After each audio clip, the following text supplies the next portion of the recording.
تكاد تميز من الغيظ كلما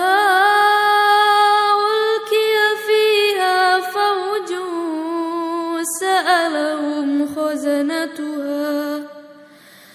سألهم خزنتها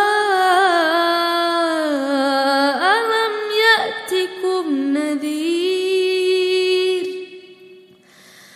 قالوا بلى قد جاءنا نذير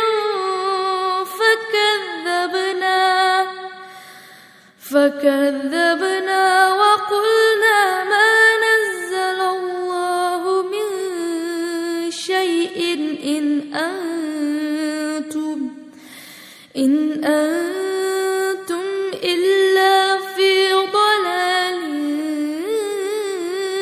كبير وقالوا